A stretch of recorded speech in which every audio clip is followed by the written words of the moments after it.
someone that you know, and you're wanting to learn more about them and how to help them or understand them better, um, the best, one of the best ways to help people is to find common ground between them and yourselves.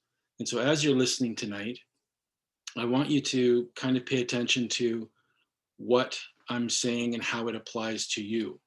Not necessarily that you have ADHD yourself, but even some small part of it that might be the same for you. It's really important that we recognize that parallel, that we can share that with the people that are in our lives. So an example might be, this is an example I often use, parents who are frustrated with a child with ADHD for leaving their homework to the last minute, finding out the night before that there's a project or something like this, and saying, and all the meltdown that ensues and the stress and everything, and sort of saying, like, how many times do we have to do this? Like, this happens every time. When are we going to learn our lesson? So on and so on. These kinds of helpful lectures. And to that person, I would say, is there anything in your life that you continue to do despite knowing it's probably not a good idea? And I've yet to meet anyone who says no to that. We all do. We all have something that we continue to do despite knowing it's not good for us, or have yet to start doing despite knowing that it's good for us. So in some small way, we all have that experience of knowing better than we actually do. And so when you're getting frustrated with someone who's struggling to do what they know, which is the essence of ADHD, try and remember that. Try and remember that on some level, at some time, you too have fallen short of your own expectations. So without further ado, let's get into ADHD. As Alicia said, if you have questions, just type them in the chat and we will get to them. So, myths of ADHD. I could fill 17 slides with this, but I decided to go with the big ones that are also in some ways the most harmful. The first, if you're not hyper, you don't have ADHD. I've seen this myth derail potential help for many people with ADHD, adults and children. And it's not a myth. It is a myth. It's not true. Hyperactivity is not a required element of an ADHD diagnosis. Of course, it's misleading because there's an H in the name, attention deficit hyperactivity disorder, but we'll get to it a little bit later. But that's one type or presentation of ADHD, but it's not a necessary type or necessary symptom. Next, everybody has a little bit of ADHD. That is not true. We're going to talk a little bit about the idea of a spectrum of disorder, but ultimately, the way to look at this idea that everyone has a little bit of ADHD is if you look at the list of signs and symptoms, which we're going to go over later, if you look at the signs and symptoms, it's true that everyone will at some time, at one point or another, exhibit one or more of those symptoms. But when you have most of them, most of the time, that's different. It's qualitatively different, it's quantitatively different, and it has a demonstrably different outcome than someone who occasionally forgets to get where their keys are, someone who forgets what they were about to say, somebody who just can't quite get motivated to do that thing that they don't feel like doing. We all have those times, but when it's ADHD, the disorder on the end is much more pervasive, and it's not something that you can just get over and work through, which is the last myth I think we're going to talk about here, which is that ADHD is just for kids. And this is not true. ADHD will change over the course of a person's lifetime. Hyperactivity, for example, is far more common in children than it is in adults. Often what happens is that hyperactivity that's exhibited when we're children becomes internalized hyperactivity. It becomes mental hyperactivity as we get older, where it goes from a micro level lack of focus to like, I can't listen to you while you're talking to me, to a macro level of lack of focus where I switched careers 12 times in 20 years because nothing really sort of hits the spot and stays there for me. Interestingly, ADHD with children is diagnosed in part by having teachers and or parents fill out the ADHD symptom checklists, but with adults, we just have the client or the patient themselves fill it out.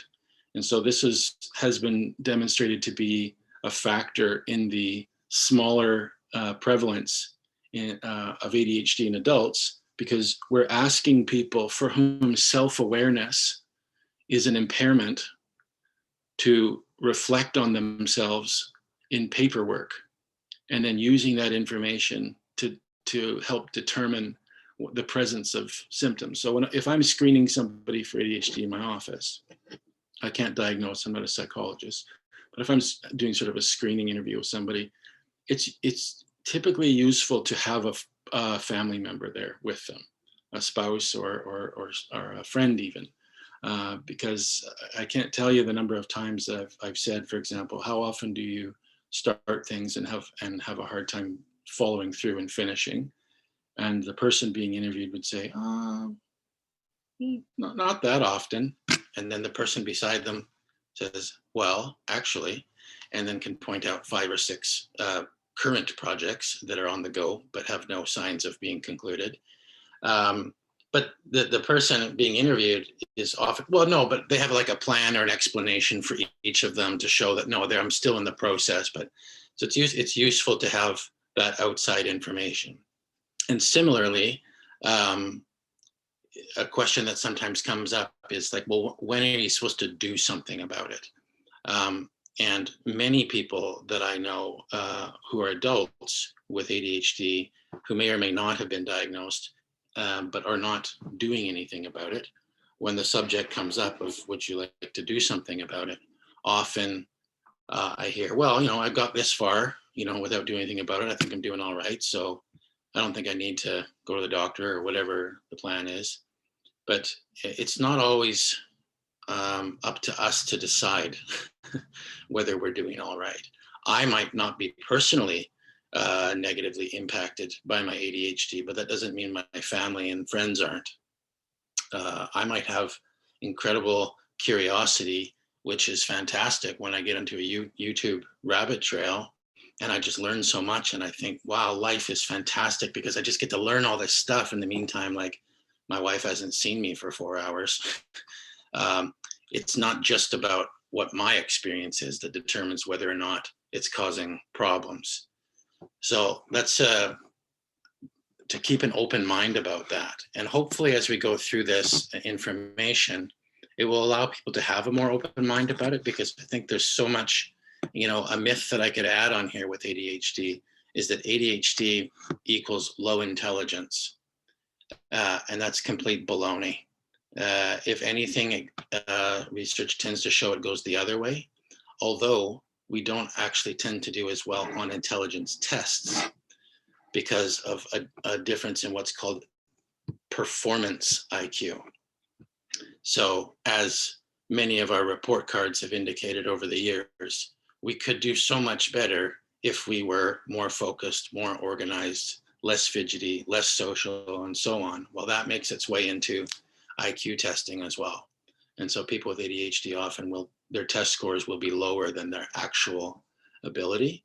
But again, this is a thing that prevents many people from getting treatment or even just seeking out information to understand themselves, is the idea that, well, you're a high achieving person and you're an adult and you own your own business. I mean, how could you possibly have ADHD? Well, turns out people with ADHD are 30% more likely to own their own business. It's actually an indicator that we have ADHD. We're more likely to be entrepreneurs and less likely to be effective accountants. I will throw that out there. So before we really get into what it is, I want to address this idea of labels being harmful. Certainly, I'm not naive enough to think that they can never be harmful. Absolutely, they can be a box for some people. They can limit what people think is possible of another person. They can color perceptions. If you're a teacher and you hear that this child's coming into your classroom and you hear that they have ADHD, the mind will fill in the blanks with what to expect based on your previous experience. But having said all that, if a person is going to be labeled, I would much rather it be an accurate label that is helpful than an inaccurate label that is hurtful. So whether I've been diagnosed with ADHD and have those letters attached to my name or not, I'm going to be labeled. The cluster of behaviors and difficulties that I have and behavioral traits, personality traits, you might even look at them as, they're going to lead to a label. I'm going to be a troublemaker, or the loud kid, or the space cadet, or dumb, or lazy. Like, these are all labels. And they're inarguably far more harmful than the label of ADHD, especially when we understand what that label means. And so that's the point here tonight. If I took this list of symptoms and reframed all of them and told you that your child or spouse has the brain of a brilliant inventor, that would probably be far more palatable for many people. And in fact, that may actually be true of many of those people, but we're going to call it ADHD, and that gets people's defenses up a little bit sometimes. So let's get into what it is that we're talking about. Some of you may be well versed in what ADHD is. Some of you might be new to it. Some of you may be somewhere in the middle.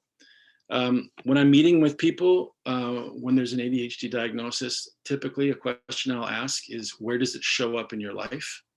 How does it make a difference? How does it impact your life? And I suppose not surprisingly, but sadly, many times, even families that have been dealing with ADHD for a long time aren't really sure what is ADHD and what is not ADHD. And I will say that it's not always black and white. Sometimes it's like, I don't know, is that an ADHD thing, or are they just choosing to be difficult? But that's a whole other presentation. So in terms of labels and the ADHD symptoms that we're going to be talking about, if we're going to draw a Venn diagram of different types of conditions or brains that overlap with ADHD, there's a lot, right? We've got learning disabilities, which I would just call learning differences, OCD, PTSD, nonverbal learning disability, giftedness, tics and Tourette's, generalized anxiety disorder, auditory processing disorder, sensory processing disorder, autism spectrum disorders. All of these things can produce ADHD symptoms, but they come from different places and have different causes.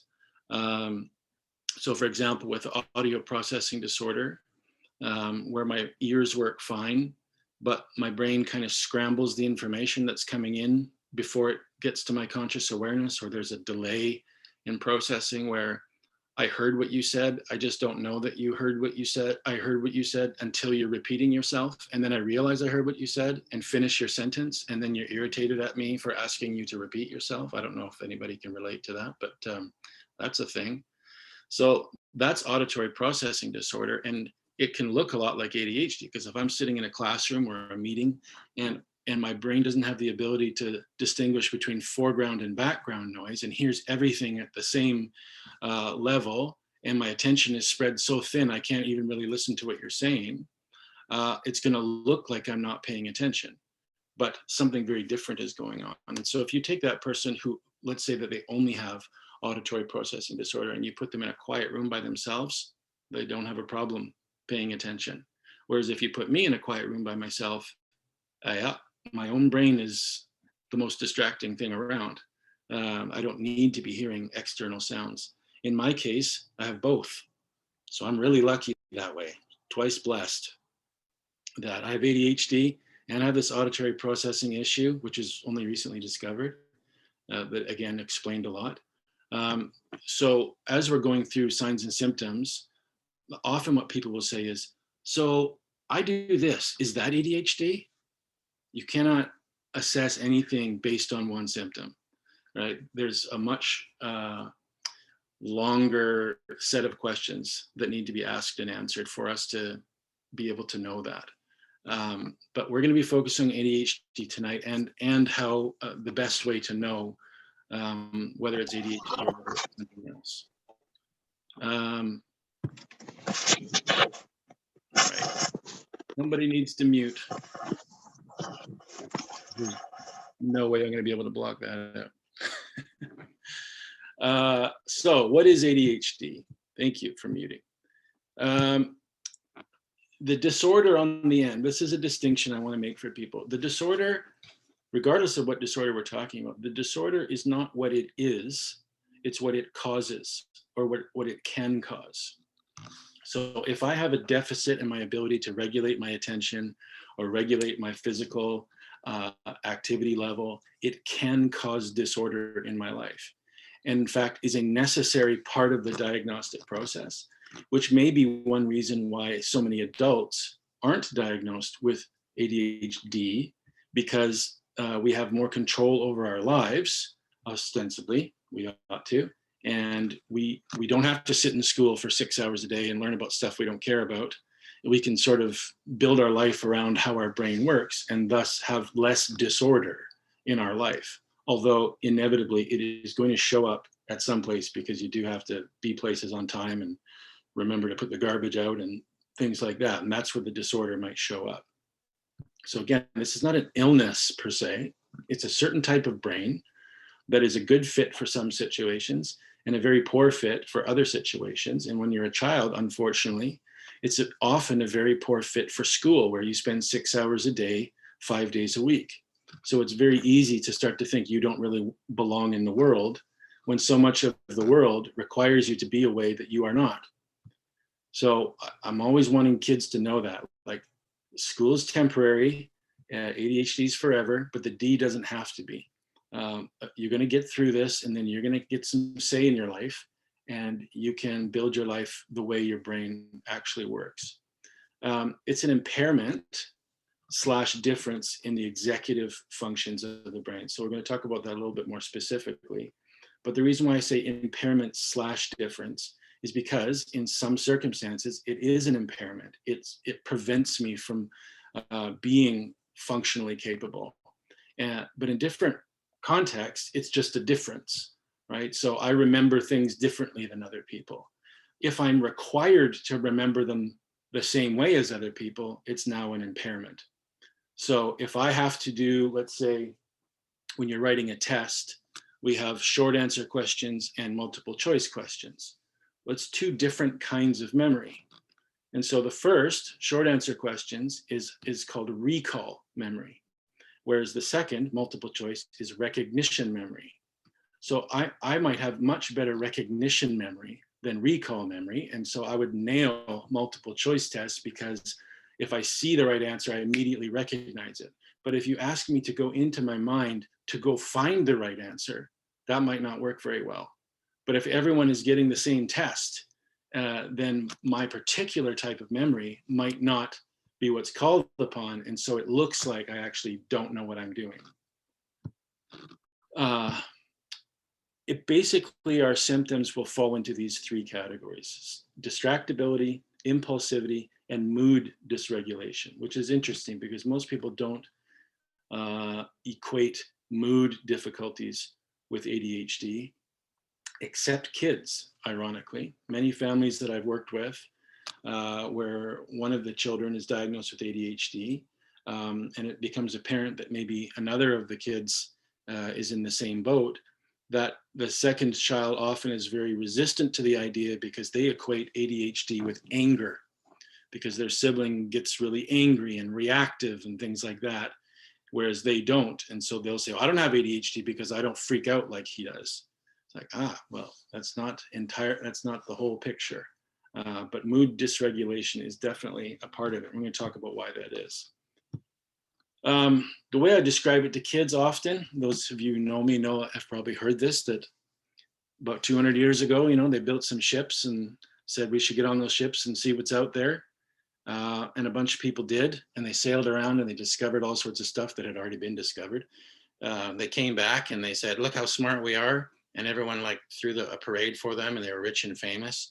And I would bet you 80% of them had ADHD, because in that line of work, that's an asset, that adventure spirit. Like, sure, we'll go. I mean, we think the earth is flat, but we're going to sail to the edge and find out. And if we fall off, oh, well, now at least then we'll know. Like, that requires a certain kind of brain to do that. So we definitely would have been in that crew. But unfortunately, that's been done. And now we just have to sit in social studies and listen to someone talk about those people, which is not quite the same. And so we have brains that are supposed to be on the ship, not so much in the classroom. And so as much as we can make the classroom ship-like, the better fit it will be for us, if you know what I mean, not just rote learning. And I think many classes have moved away from that, and that's a great thing. But the more hands-on, lived experiential type learning we can do, the better fit it is for an ADHD brain in the classroom. And I think that would apply to your career as well. If you have a career that requires you to do a lot of paperwork, that's probably not going to be a great fit. If you have your own business, that will definitely require a lot of paperwork. I highly recommend hiring someone to take care of that for you, instead of insisting, no, I got this. You don't got it. Just get someone else to do it for you. So ADHD shows up as one of these three. So they used to be called subtypes, and now they're called presentations, because we recognize that it can shift depending on the context. So primarily inattentive presentation, primarily hyperactive/impulsive presentation, and combined presentation. So hyperactive impulsive is the stereotypical ADHD that would be most easily recognized, but is actually least common in the sense that it excludes most girls. Most girls are going to show up on the right side of that with inattentive presentation of ADHD. And maybe behind closed doors or with their friends, the hyperactivity, impulsivity shows up. But because mostly boys are hyperactive and impulsive, there's a huge segment of the population that's being ignored, who may actually be having difficulties. And going back to one of those myths of ADHD, that it's somehow related to struggling in school, that definitely can be the case. But I know many people with incredibly high GPAs and strong academic records who have ADHD. And I was in graduate school when I was diagnosed, and people are like, what? How can you be in graduate school if you got ADHD? It's like, well, you should see the path that got me here. It's very crooked. And everything was done at the last possible second. It was done in a very ADHD way. Or in the case of my oldest daughter, she got straight A's all the way through school and into university, but at a great cost to her peace of mind. 2 hours of homework takes 4 hours of homework, and you're not really sure where the other 2 hours really went. I was working on it the whole time. It's like, well, apparently not, because it doesn't take that amount of time. And if I was tracking her with a camera, I would be able to edit out all the times she wasn't working, lost in thought, chewing on something, getting a snack. Oh, who was that texted me? We would recognize, there's lots of times they actually weren't focused. So having said that, she still got the results, but it reminds me of when she was actually in kindergarten or grade 1. And then I said to her, she said, school's not doing so good. And I said, what do you mean? Your report card, like everything is like exceeding. And she said, well, yeah, Dad, that says how I'm doing, not how I'm feeling. And I was like, oh, okay, that's true. Lesson learned. And I wish I'd really internalized that, because all the way through, all we saw was her success and not the pain that went into getting that success.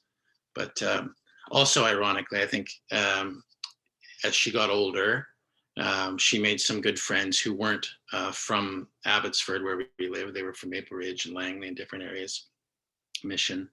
And this group of girls, they all had very similar type personalities. They were high achievers with anxiety and some perfectionism and this kind of stuff. And I think the story goes that one of them was, when they were sitting around, mentioned something about her Adderall or something like that, just ADHD medication. And another one said, "Oh, wait, you're on Adderall? I'm on Adderall." And it turns out all of them were. They all had ADHD and didn't know that about each other, and had sort of found each other and had this very similar profile, which again is another thing that I think works for and against us when it comes to screening for ADHD, is chances are, if you have ADHD, so do some of your friends and some of your family, and it can normalize what we see. And because it normalizes what we see, we don't see it.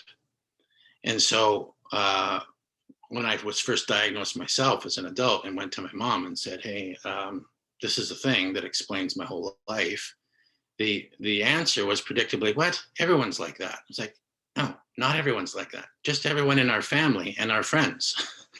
Because who else would be friends with us? We like blowing stuff up and we live in the suburbs. It's like not a good match. So that's who our friends were. If you can't come to the Leavitt house and endure something blowing up or being lit on fire, then you're not going to come back, right? And it took me only till a few years ago that I realized, wait, everywhere we lived, we had grumpy neighbors. I wonder why. What's the common denominator here? Either we have really bad luck picking houses, or we make the neighbors grumpy. That was probably the more likely answer. So when it comes to symptoms associated with ADHD, this is how I organize them. You have the symptoms of ADHD, and then you have the symptoms because of ADHD. And the combination of those two is what leads to the disorder. So the symptoms because of, as I mentioned earlier, anxiety, depression, low self-esteem, more likely to engage in substance use, risky behavior, so on and so on. Low self-esteem, as I mentioned. This is where the real lasting disorder comes from. Not the disorder that makes it hard for me to get my homework in on time, but the disorder that leads me to think that I'm worthless and why try. That's the bigger concern, and that's why I want to do these presentations, for people to realize that's not true. I can see why you would think it is, but it's not. So specifically, I'm not going to go and read through all these paragraphs because that would bore me and you. But it is going to fall into these three categories: poor regulation of focus, poor regulation of impulses, and poor regulation of emotion. Now, you'll notice that I'm not saying lack of focus and lack of impulse control. It's poor regulation, meaning that it's inconsistent. So there are times when we can hyper-focus on a thing if it's producing enough dopamine in our brain and we're interested. It's hard to get us to not focus on it. I'm obsessed with the dang thing. But I might need to actually be focusing on a different thing, but I can't. So I can't regulate what I'm focusing on. Same thing with impulsivity. There's times where I'm pretty good and I can control myself and I can say no. And there's other times, despite my best intentions, it's a yes before the question's even been asked. It's poor regulation. And you'll notice I put unmotivated under poor regulation of impulses. So there really isn't such a thing as laziness. But what there is a lack of motivation.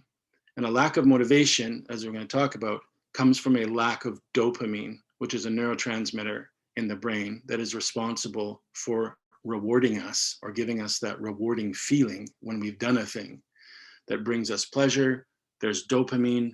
The thought of doing the thing releases dopamine, which motivates me to do the thing. So people with ADHD have a chronically low level and poor regulation of dopamine.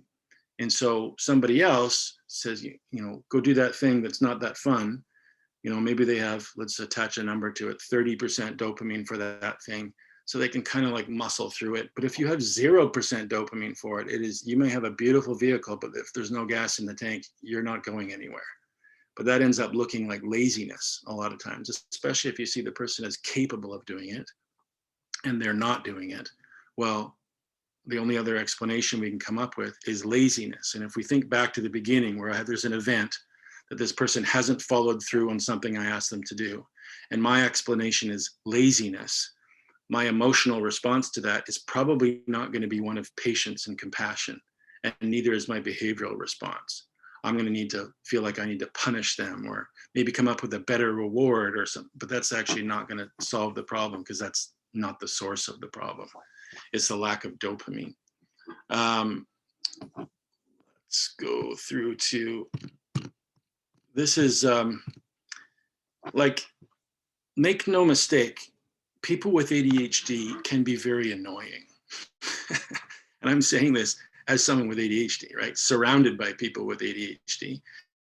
Yeah, we can be annoying. But remember when I say we are equally annoying to ourselves. We are frustrated with ourselves. Do you think I want to always be not following through on things and forgetting things and overreacting? No, I don't want to be doing that.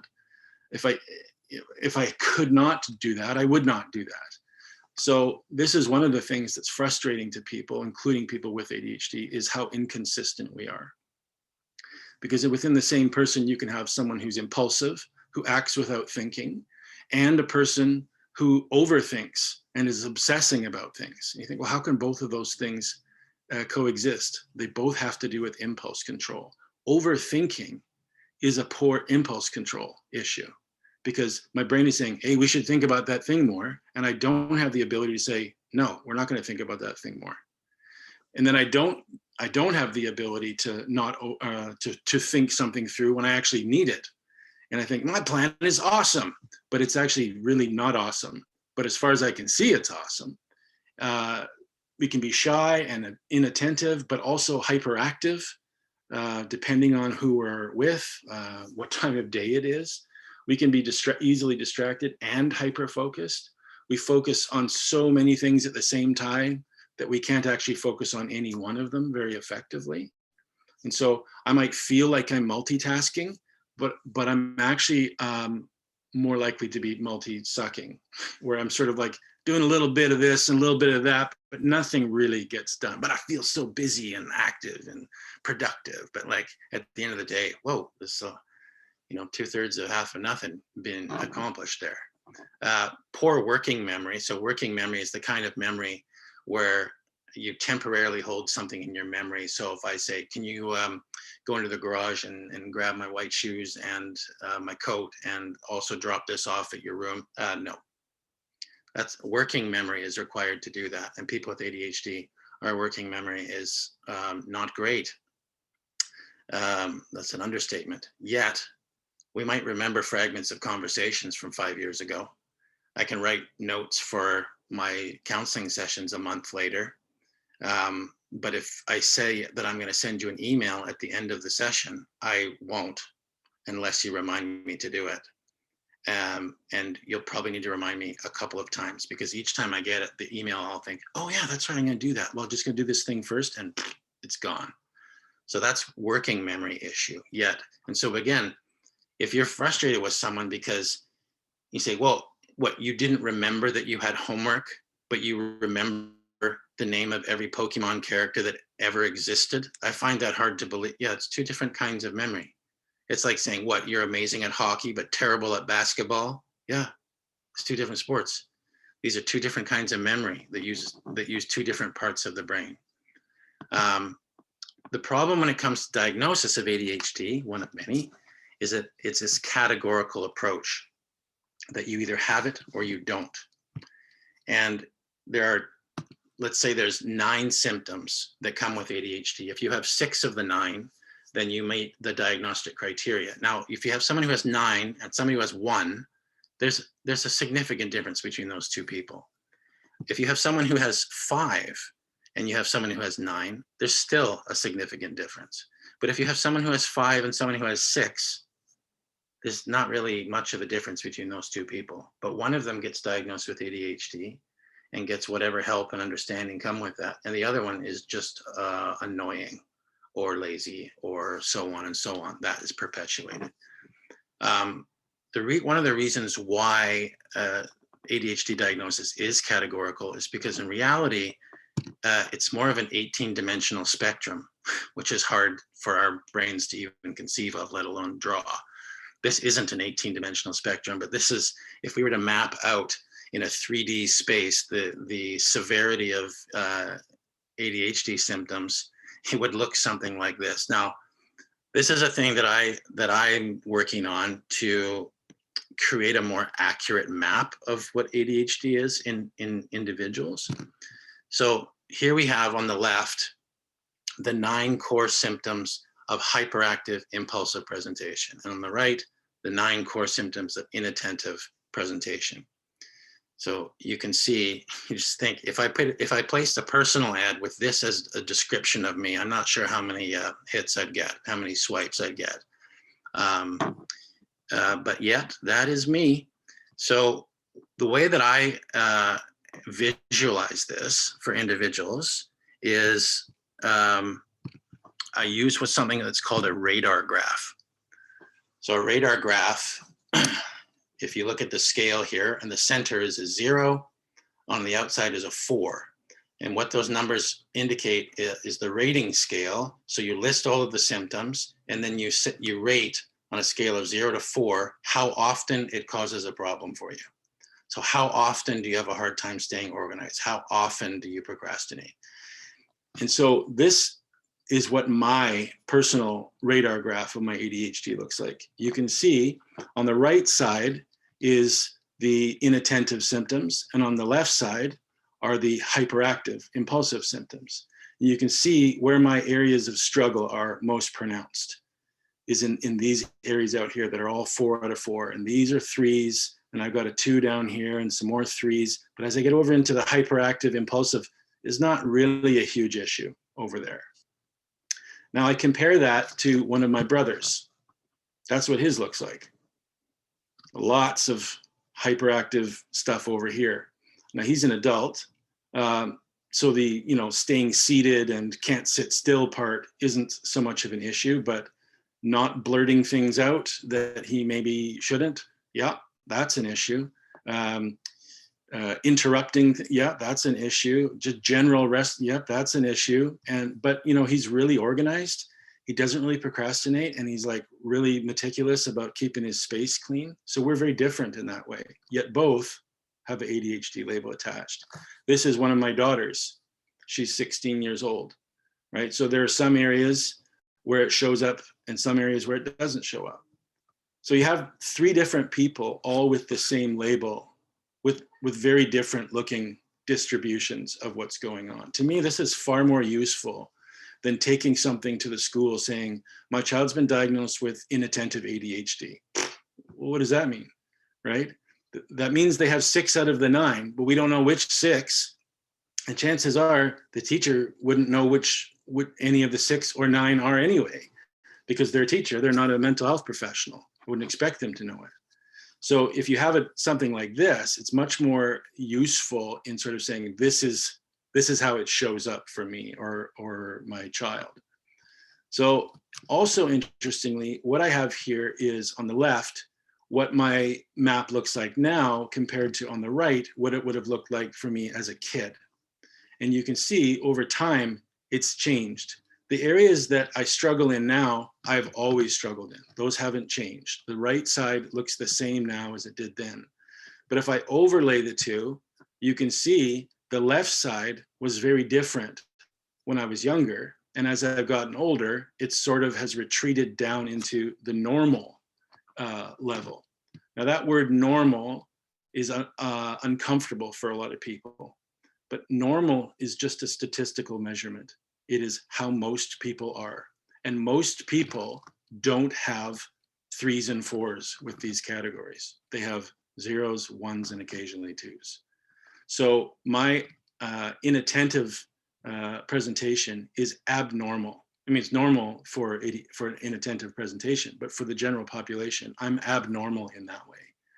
My hyperactivity used to be abnormal and is now mostly within the normal range, which would be one reason why people would be surprised for me to be diagnosed with ADHD as an adult, because they don't see me lighting things on fire and like smashing things with bats and blurting things out in class. They don't see that history. That's why I wrote my book, Teddy Hit Me, because it's full of that stuff. So what causes ADHD? The brain and the environment. So this is just some of the areas that have been linked to ADHD symptoms in the brain. Don't worry, we're not going to go over all of them. But I want to really focus on the brain, because you cannot unlink brain and behavior. We can't unlink brain and anything. Our perception of reality, the way we remember things, store things, recall them, tell the story, what it means to us, all of that stuff is mediated, created, stored, produced by our brain. And if we don't understand how that brain works, it's not like a phone, where you don't have to know how your phone works in order to enjoy the use of your phone. You do need to know how your brain works to enjoy the use of your brain, because otherwise your brain sort of takes over and goes on autopilot, and its instructions on autopilot may not actually be in your best interest. And if they are, they may not be in other people's best interest. So we need to understand how the brain works in order to be able to intervene in that autopilot process. So that's the same thing there. Okay, well, yeah, I'll just mention this really quickly. Abnormal just means not normal. It doesn't mean bad or deficient.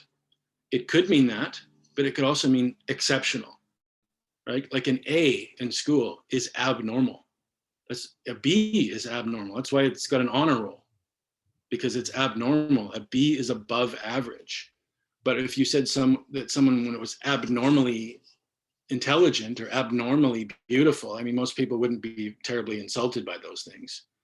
But when we say that someone is abnormal, period, our brain naturally will point it towards that negative, unflattering direction. And of course, sometimes that abnormality is not helpful. It is an impairment. It is a deficiency, depending on what's being asked of me. But the way I've often described it, and forgive me if you've heard it before, but if I'm 7 feet tall and I play volleyball, then that's a huge advantage. But if I want to play hide and seek, it's not an advantage.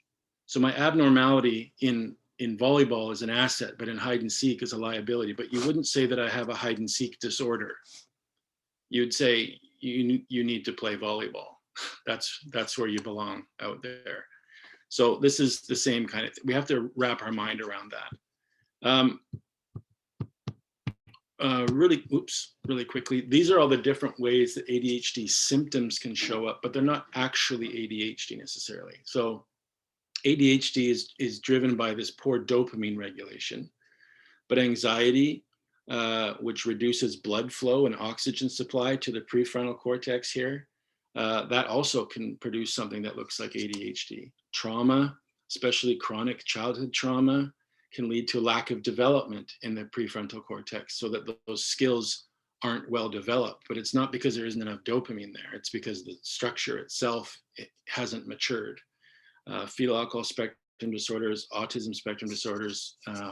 Also, I mean, I don't know that I've ever met someone on the spectrum who doesn't present with ADHD symptoms, but that's not the same as having ADHD. And the easiest way to tell, which we'll come back to, is how does the brain respond to medication, stimulant medication? Because if it's ADHD, true ADHD, which is a lack of dopamine in the prefrontal cortex, and you take a stimulant that increases the dopamine in that part of the brain, it has what's called a paradoxical effect and leads to calm and focus. If that's not the issue, and I have enough dopamine in there already, and I take a stimulant that increases my dopamine level, I'm going to be high. I'm going to have tons of energy. I'm going to be just like somebody would be if they're on speed, because that's what they're on, is on speed. But if you have an ADHD brain, it has that, and that's the only kind of brain that has that reaction to it. So now, of course, it can be more than one, right? I could have be on the autism spectrum and have dopamine-driven ADHD. But the easiest way to start to clarify that is to take medication and see how my brain responds to it. I'm going to talk more about that later. But this is just something to keep in mind as we go through where in the brain all this stuff originates. So I mentioned a couple of times the prefrontal cortex. So that's the part here behind your forehead. It's the last part of our brain to develop. When we're first born, it's only about 10% developed to where it's actually going to end up. The fully developed prefrontal cortex is post-adolescence, which in the best case scenario, adolescence actually usually ends around the age of 25, not 18, contrary to what we might think in our culture. So the brain is continuing to develop into that. Now, with the ADHD brain, for a variety of reasons, that prefrontal cortex is under functioning. The number one reason is not enough dopamine, not enough fuel in the tank, which of course then often leads to anxiety and worry and that kind of stuff, and negative consequences and depression, which then also inhibit the development of that part of the brain. And so on average, estimates are that an ADHD child, in terms of social emotional intelligence, is about 4 years behind. Not cognitive intelligence, that's totally unrelated. But when I'm dealing with a kid who's 15, who's having a meltdown temper tantrum over their video games, if I were to transpose that onto a 9-year-old, it might not look that out of place. But in a 15-year-old, it does. And so we have to remember that prefrontal cortex is lagging behind, even into adulthood. And I think, well, socially and emotionally, how could I be impaired? I'm a counselor. This is what I do for a living. I'm a teacher and all that kind of stuff. Yeah, but I still interrupt. I still talk too much in conversations. I say things that I think are funny that other people don't, like so on and so on and so on. So it's different than it would have been when I was a kid, but it's still there. Absolutely, it's there.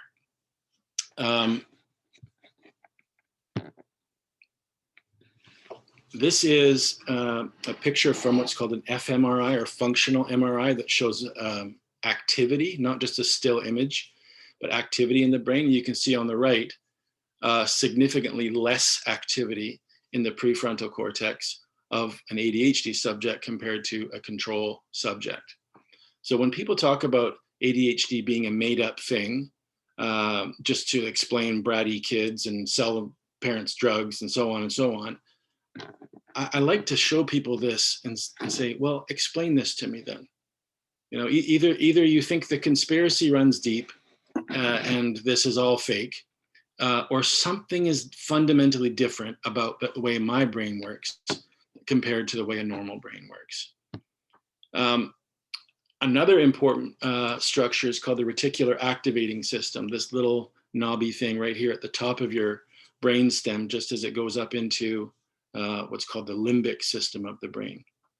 And the reticular activating system's job is part of a bigger network, but its job is to help you figure out what you should be paying attention to, what you should be letting enter into your conscious awareness, both from inside your body and outside your body. And so for the ADHD brain, the reticular activating system it's like a net with giant holes in it instead of tiny little holes, right? So way more stuff gets through than actually needs to get through. So when you're talking to me, I'm listening, well, trying to listen to you, but I'm also thinking about my sore elbow and wondering what mom meant when she said that this morning, and also who's sitting next to me and how tight my shoe, like all of that stuff is flooding into my conscious awareness. and quieting down the voice of the person who I'm supposed to be listening to. But I might still be looking at you, nodding my head. And if you ask me what you said, I could probably tell you what you said, but it's not internalized. And the way that I describe that to people sometimes somewhat like comically is our filing system in the ADHD brain is essentially, I'm sitting there, I'm the receptionist, and you come to me and you say, here's this file about the webinar tonight. Can you store that for me? And I say, sure. And I just throw it over my shoulder like that. And then later you come to me and say, can you give me that file about the webinar? And I'm like, yeah, the file. I turn around, it's just like a massive pile of paperwork laying there. I'm not sure if I have the file actually. And then one day, 3 weeks from now, that file will show up on my desk and be like, oh, I got the file. That's kind of how our brain works. It's not so much that we have a recall problem as we have a storage problem, that we're not really storing it in the first place. That's why when we go to retrieve it, we can't find it, because we didn't actually store it. Certainly not in a way that we're conscious of. Let's see. So here's a little bit more about dopamine. And we're going to have time for questions at the end. I'm trying to go quick so that I make sure that we do. Dopamine, as I mentioned, is a reward chemical. It also facilitates learning in the brain. So on the top here, we have a group of brain cells that represent something. And on the bottom, we have a group that represents something. Learning is when those two groups actually connect with each other. So let's say the top one is seeing a ball come towards me through the air, and the bottom one is moving my body in such a way that I can catch or deflect the ball coming towards me. When I do that successfully, these two groups of cells move closer together, so that when I see a ball coming towards me, I don't have to consciously think, what should I do? I just reflexively do that and catch it or deflect it. Well, the fuel for that learning process is dopamine. So if you don't have enough dopamine, that process goes slower, right? So if I do an activity that I enjoy, dopamine is released afterwards. That's what makes it enjoyable. Something that is like, think of the most inherently enjoyable thing that a human can do. It's enjoyable because of dopamine. So what we know is if you give an animal a drug or some kind of surgery that blocks the dopamine receptors, it ceases to engage in behavior that it would naturally engage in, because it is no longer rewarding to engage in that behavior. It's not like this rat just sort of changed its mind. Yeah, I'm kind of done with that. I've had enough of it. No, there's no dopamine, and so there's no rewards, so there's no incentive to do it anymore. So because of this, we want to, often people are wanting to then just think, okay, so rewards are a way to motivate people. Rewards are a way to incentivize certain behaviors. So if over here we have this enjoyable activity like playing video games or eating candy or whatever it is, and over here we have this unenjoyable activity like finishing my homework. Well, finishing is enjoyable, but working on it is not. Then we think, I got a plan. How about we pair the enjoyable activity with the unenjoyable activity? So if you finish your work, then you get to play video games, and all that dopamine from the video games, we're going to trick the brain until it associates that dopamine with doing your homework. And it's going to work perfectly. Yeah, maybe with a normal brain, but not with an ADHD brain. And there's a couple of reasons for that. The first is that if the lighter colored circle is the amount of dopamine that the average brain gets, the smaller circle is the amount of dopamine that the ADHD brain gets for doing the same activity. It's akin to you and me both working a full day of work. You get paid $100, I get paid 20. Which one of us is going to want to show up to work tomorrow, right? So that's the first issue with reward systems and ADHD. Rewards are less rewarding. And even if they are initially rewarding, our brain gets used to that level of dopamine quickly, and it's no longer rewarding. So something that might be rewarding in the morning might not be rewarding by lunchtime. And something that worked great all week last week and I start again on Monday, it's gone. And you can't just keep upping the ante with the reward. I jokingly say to teachers, like, if you want to use candy as a reward to get work done, you basically have to be standing at their desk, throwing candy into their mouth while they're working, if you want it to continue to work. And even then, we'd get used to it.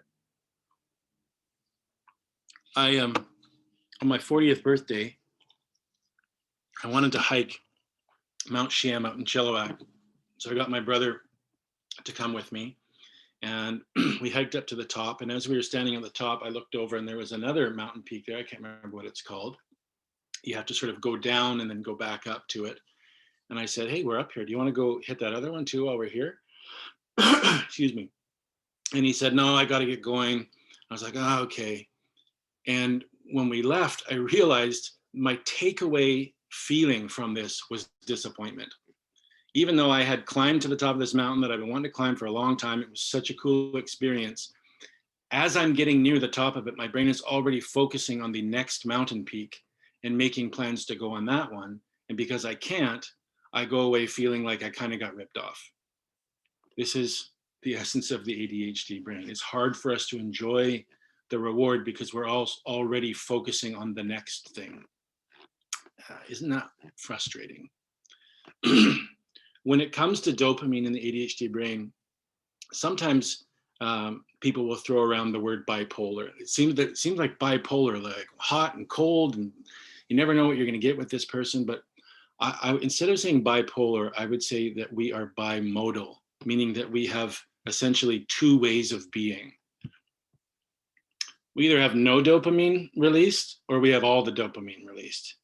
So there's an activity and I'm supposed to do it, but just the thought of it is like physically hurts me because there's no dopamine being produced in my brain.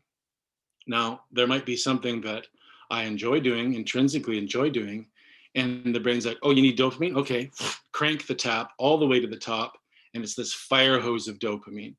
And that's one of the reasons why the dopamine wears off quickly, because that's not actually healthy to have that amount of dopamine being released. And so the brain then reacts to too much dopamine by turning the tap off again, and I go back to no dopamine. Friggin' dopamine is produced in what's called the mesolimbic pathway. An important part of that is this part called the nucleus accumbens, the pleasure center of our brain. So this is the average brain. The relationship between how reinforcing a reward is and how much time has passed, it degrades like that over time. So if you give a reward right away, it's pretty reinforcing. If you delay that reward, then it's significantly less reinforcing.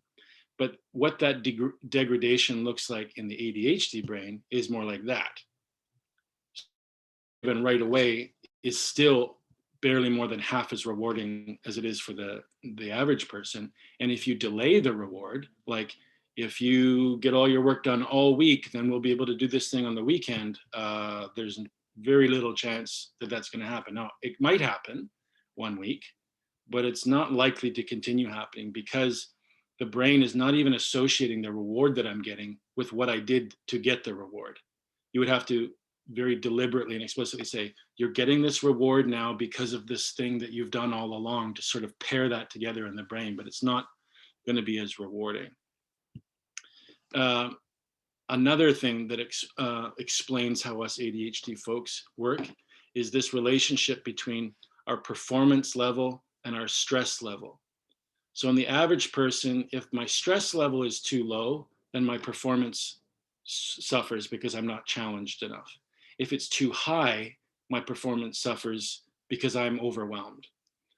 But for most people, there's this middle part that's kind of, a zone, right? It's a fairly broad area in which the stress level and the performance, they sort of match up well. The ADHD brain naturally looks more like this. So we actually need a high level of stress to get moving in the first place. Once that high level of stress is there, we tend to do better than average in a high stress situation. But that range is much more narrow up there at the top as opposed to over here, where there's lots of space to wiggle Over here, it's very narrow. And if I get more stress than that, I do nothing. So I might procrastinate, the stress builds up. And then when I finally get going, I'm just going like crazy and I'm getting so much done. But if I realize I'm not going to be able to finish it all, I quit. And it's not a personality trait. It's not it has anything to do with your character. It's basically that what I'm running on is adrenaline, not dopamine. So if I don't have enough dopamine to get me started, I need adrenaline to get me started. They're kind of chemical cousins. But if it gets too much adrenaline, then the body says, okay, we're just going to check out. And we go into basically like a freeze response. So the trick here is to learn, where is your spot? How long can you leave it before it's too long? And guess how we learn that? Trial and error.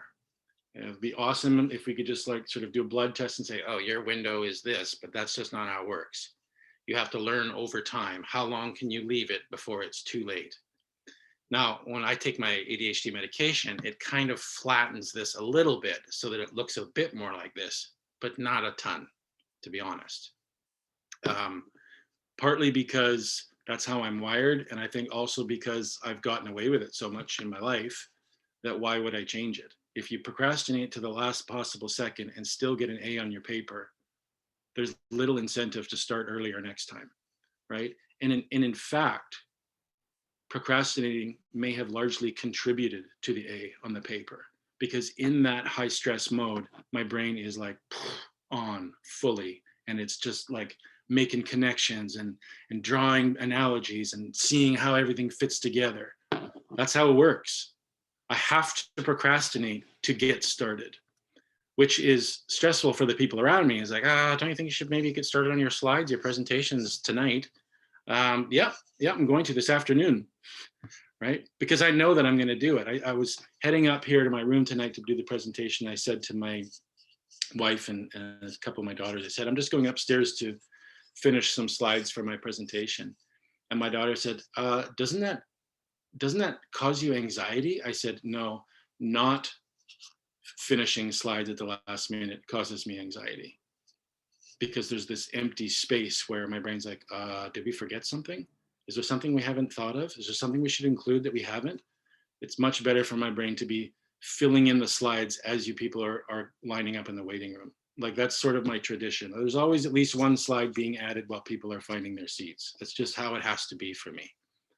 And I'm not stressed by it anymore. I'm stressed enough to do it, but I'm not thinking, I really need to change this about myself, because it works. It works for me. This lovely picture has to do with how different brain areas are connected. I'm just gonna really quickly go over that because I want to skip towards the end and get to sort of like, what can we do about it? What we see in this picture here is that there's different brain areas that are responsible for different things. And for a brain to be functioning at its best, those areas need to be communicating with each other. Even though they have separate functions and focuses and agendas, they need to be at least communicating with each other. And for most of them, that function or that connection runs through the prefrontal cortex. So all of these different areas feed to the front, and then the prefrontal cortex decides what to do with all that information and whose turn it is to be at the center of the stage. But what we find with ADHD and OCD and Tourette's and a few of these overlapping conditions is that there is what we call local overconnectivity, meaning that each individual area is more active than normal, but global underconnectivity, meaning that they're all kind of islands unto themselves and not communicating well with other areas and not communicating with the prefrontal cortex. So there isn't really a boss to say, hey, it's not your turn right now. It's the other part of your brain's turn. They're all trying to cram onto center stage at the same time.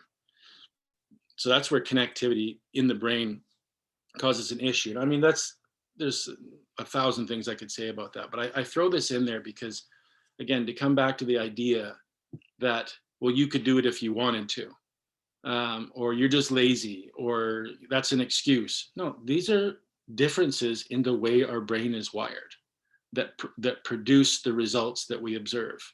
It's not as simple as an effort issue, or you're too spoiled, or kids these days with their electronics. No, there's something different going on.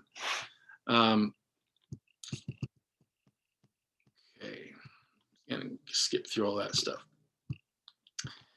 I want to talk about symptoms because of real quick. So what this is measuring here is state anxiety and trait anxiety. State meaning how anxious a person gets sort of in a moment, versus trait, which is sort of like stable over time. And this is from data from my clients from a number of years ago, probably a couple hundred clients. What we find is that people who meet the diagnostic criteria for ADHD, significantly higher state and trait anxiety. Learned helplessness, which is the tendency to give up before I've even started, to think that inevitably I'm going to fail, so what's the point? To put in minimal effort because logically, why would I waste resources on something that I know isn't going to be successful? You see that is significantly higher, almost twice as high amongst my clients with ADHD than my non-ADHD clients. And it's important to note that who are we being compared to here? Not regular folks off the street, people who are seeking counseling for things like anxiety, depression, addiction, marriage problems. Even still, people with ADHD are almost twice as high in learned helplessness than the other clinical population, let alone the regular population. People with ADHD, we're 4 times more likely to die prematurely if you're diagnosed after the age of 18. If you're diagnosed before 6, you're only twice as likely, so that's good.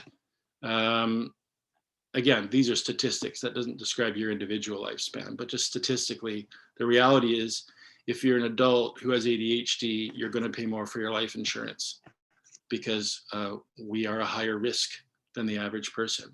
When you pair ADHD with ODD or conduct disorder, which is sort of like criminal behavior or substance use disorder, 8 times more likely to die prematurely.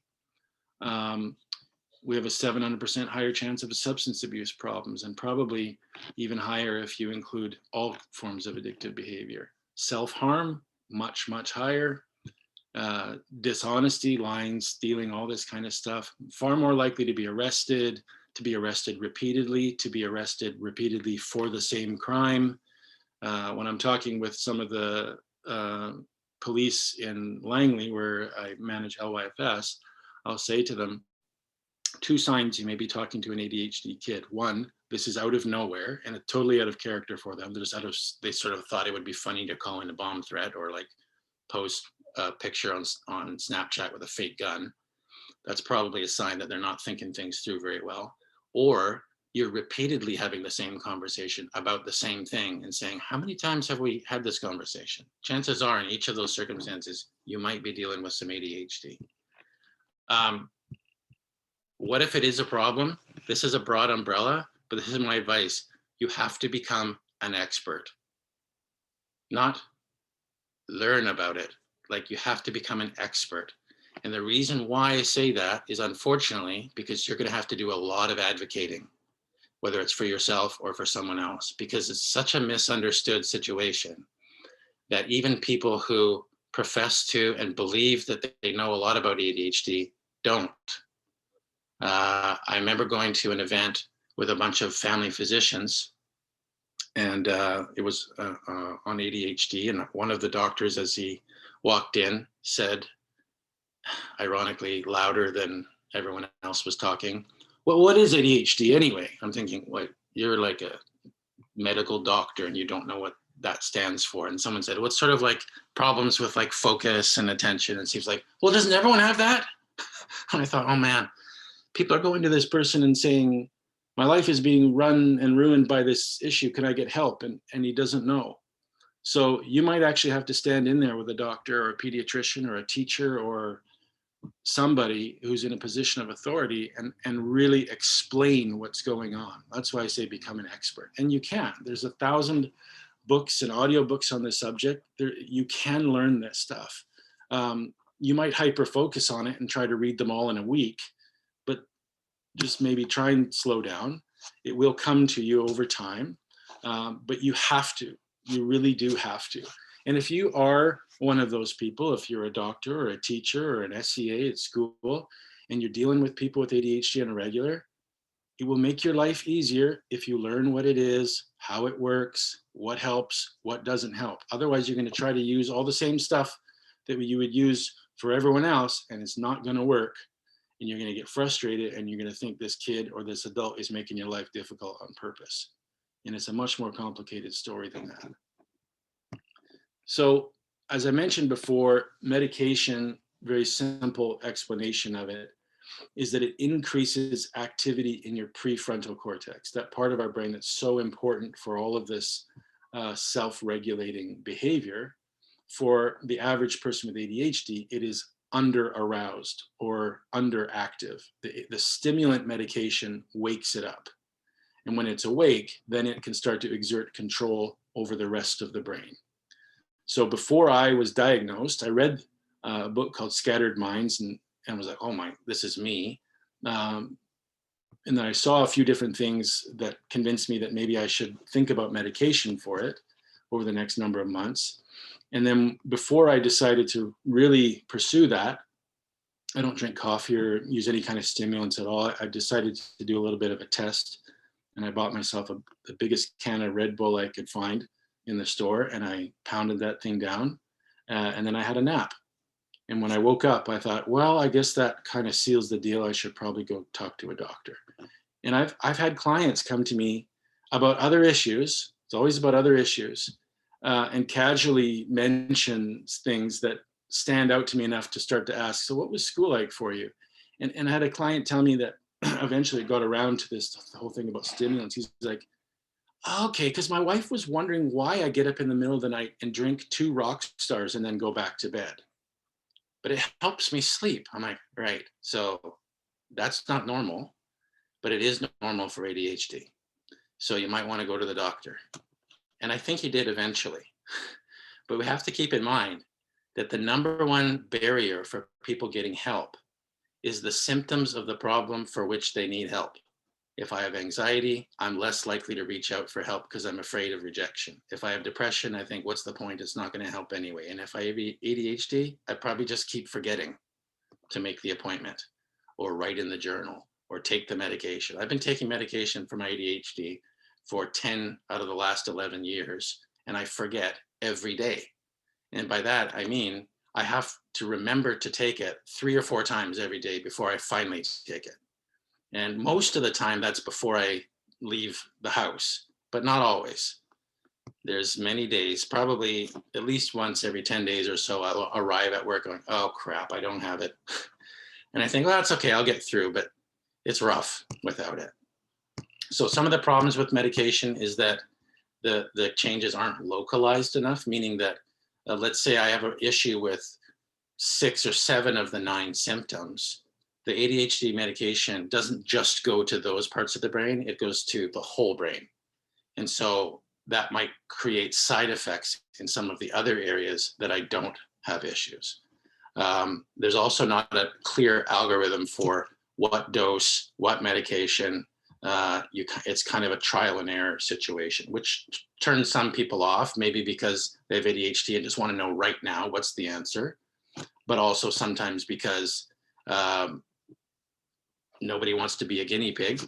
But the way I look at it is, if it was a serious medical illness like cancer, I'm assuming most people wouldn't just try one treatment, and if it didn't work, say, well, forget it then, it's over.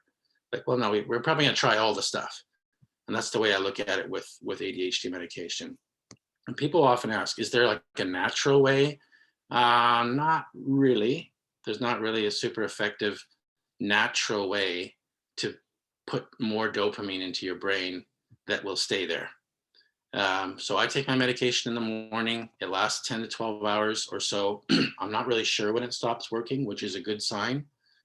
We don't want to be having like a huge drop off at the end of the day, but when it's gone, I'm back to being ADHD Ted 100%. Whereas on my medication, it probably helps.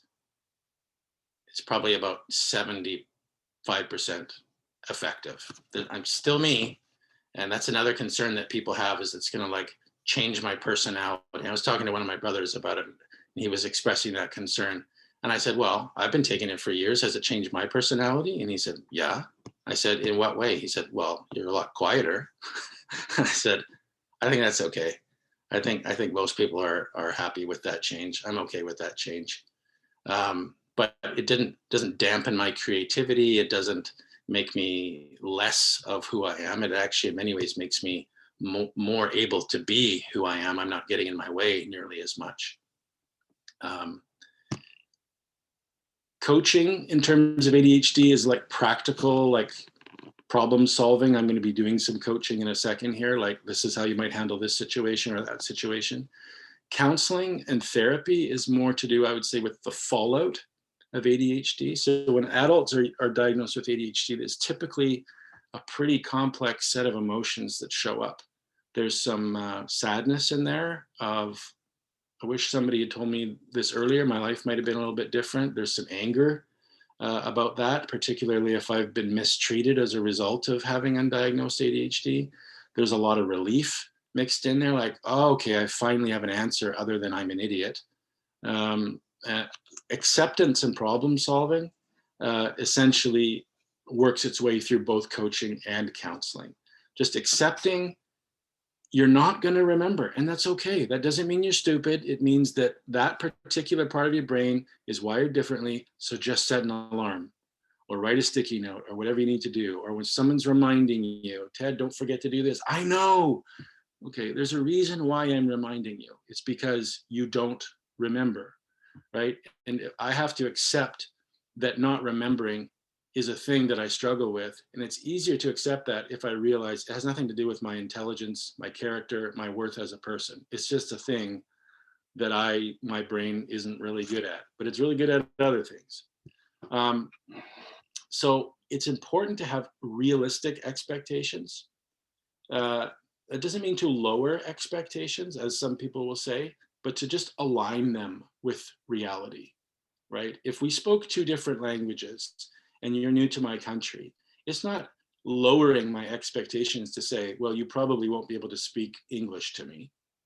That's just the reality of the situation, right? I'm aligning my expectations with what is realistic, keeping in mind that what is realistic or what is reasonable might not always be realistic. Is it reasonable to assume that someone who continually makes the same mistake will stop making that mistake? Yeah, that's a reasonable expectation. But when it comes to ADHD, it's not very realistic because that's not how we work.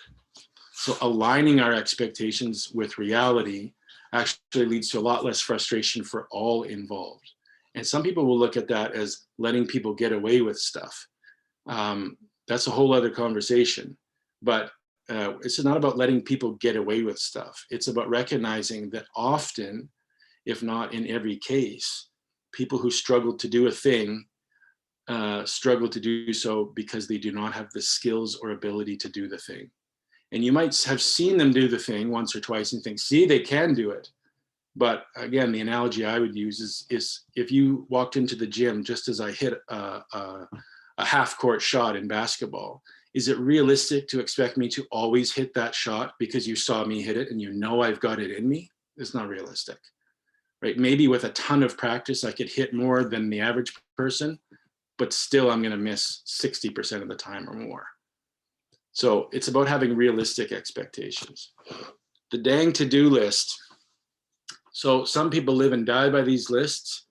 I have a particular approach to to-do lists at times, especially when the to-do list is overwhelming because there's 1,000 things on it.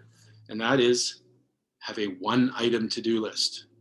So instead of saying, well, you've got 10 missing assignments, we need to make a list and start checking them off, because of my reticular activating system not being good at filtering out stuff, all 10 things seem like one massive thing that's overwhelming, and I don't do anything. I shut down. That peak, I spike up and then I shut down into a freeze response. But if I just say, okay, what is the next thing we need to do? And I'm not going to try and link it to anything else. Just like, what is the next thing? What is one thing that you need to do? Okay. And we're just going to do the one thing. And it's going to be tempting as we're doing the thing to think, well, but it's also connected to it. No, we're just doing the one thing. That's all we're going to do. And when that one thing is done, then we'll find the next thing. Not when this thing is done, then we're going to, work on math. And then when that's done, we're going to work on social. No, we're just working right now on our French homework. That's it. That's all we have to worry about, French homework. Because otherwise you're going to bombard the brain with information that it's not going to be able to filter through, and you will get that shut down. Next, uncluttered space is important. And this is where reasonable and realistic expectations are going to show up, because it might not be reasonable to expect the ADHD person to keep their space uncluttered, right? We know that an uncluttered space is better for our brain, but that doesn't mean we're good at keeping it uncluttered. So to come into someone's room and say, well, how are you supposed to concentrate in here when it looks like a bomb went off? Yeah, true, good point. But how am I supposed to keep it organized in here if my brain doesn't do that? Or if I don't even notice that it's not neat and tidy, because those things are not on my radar of important things. So that doesn't mean you necessarily go in and clean the room for them or their desk or whatever it is, but you might offer some help in that area. Do you need some help, or we have a different kind of problem solving conversation? How can we make this more neat and tidy for you, as opposed to, you better clean that room up. This is another one that's sort of a more philosophical thing. It's okay to change your mind. And what I mean by that is, if someone comes to you and they say, I'm going to train for a marathon, and so I'm going to start running, and I'm going to run like 100 miles every 2 weeks, and I'm going to buy these fancy shoes and everything. And then 3 weeks later, they decide that they actually are going to be a professional motocross rider. That's okay. I mean, provided that they're not spending all of the household money on these things. And these are adults I'm talking about. But if your kid says, I want to do karate, and then after 4 weeks of karate, they say, I don't like karate. That's okay. You don't have to like karate. We sometimes get into this rigid thing where, like, no, if you start a thing, you have to finish the thing. We think that's what we're teaching. We think that's the lesson we're teaching, that if you start a thing, you need to finish. But we might actually just be teaching them to hate that thing even more. That doesn't mean as soon as a person says, I want to quit the thing, you say, okay, let's quit. But don't be too rigid about that. Sometimes quitting is a good idea if we find that it's just really a poor fit. We're going to try a lot of different things, most likely. But if we're given a hard time every time we want to quit that thing, we're going to stop trying things. Because I now have to think, like, I can't start a thing unless I'm sure I'm going to stay with the thing, because I don't want to have to deal with the conflict that comes when I quit. So you know what? I just won't do anything because I don't want to have that conflict. So it's okay for people to change their minds. Physical confinement, we know during this pandemic, with all the restrictions, it's been rough for a lot of people with ADHD who need to be out and about and doing and interacting with people. Even people with inattentive ADHD that don't necessarily need to be out there like your standard extrovert. It's been rough as well, because whether we like it or not, we do actually need to interact with other people to some degree. So not requiring physical confinement. If you have someone who likes to eat their dinner while wandering around the dining room as opposed to sitting on the chair, that's okay. You know why? Because when they're older, they're going to sit on the chair.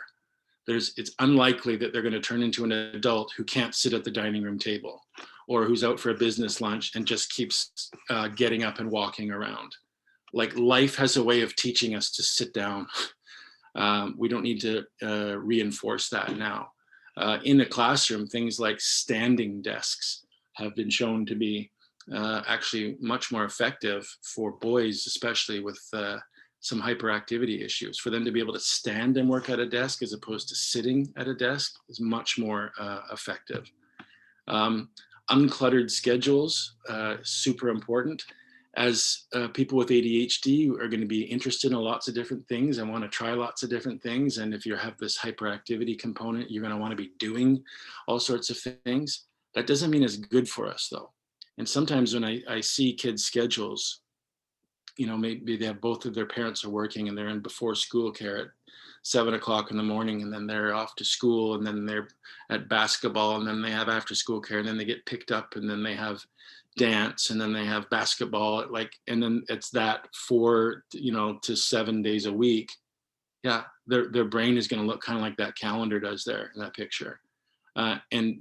I often hear, but they like it. I know they like it, but they also like to stay up all night and eat candy for breakfast. But we don't say yes because it's not good for them.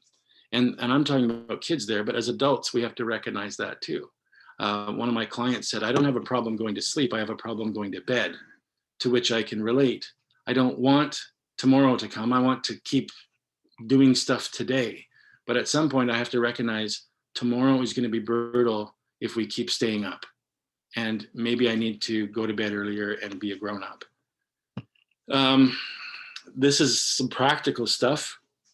Using technology, alarms is very useful.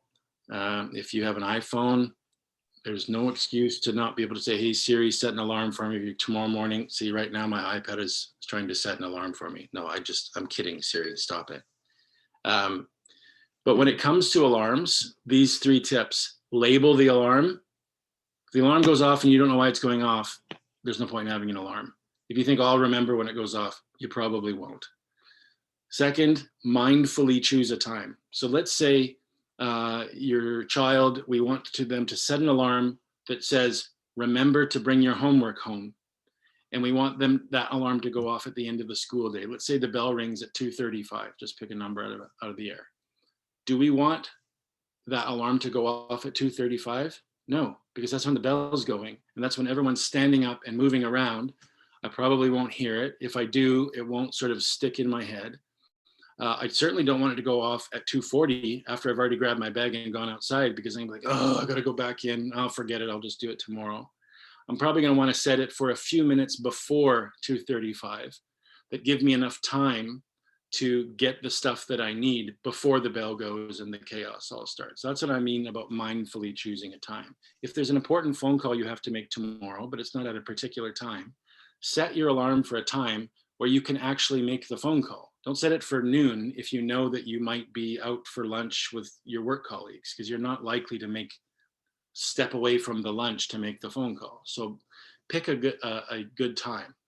And finally, don't press stop on the alarm until you've actually done the thing. Even if you're like in the process of doing the thing, just keep hitting snooze until it's done. Because once we hit stop, it floats away magically into another universe. So don't press stop, just keep pressing snooze. If your snooze is set for 5 minutes and that's super annoying, set it for 15, whatever, adapt. But don't press stop on your alarm until the thing is done. Name calling, I mean, some of these are pretty harsh, right? Calling someone stupid or lazy, those, we might think I wouldn't say that. But saying something like, hello, I'm talking to you, you're implying it, right? Or the deep sigh, eye roll, those aren't words, but they carry the same message. So if you have to do a deep sigh and roll your eyes, just sort of go around the corner and do it and then come back. Not like that, because all of these names that you might attach to a person with ADHD, they've already attached to themselves, most likely. And so it doesn't take much for our body language, for our nonverbals to send the same message. This is called a sometimes map. And I do this with adults, I do it with kids. I know that there's resource teachers and SEAs that do with some of the kids they work with.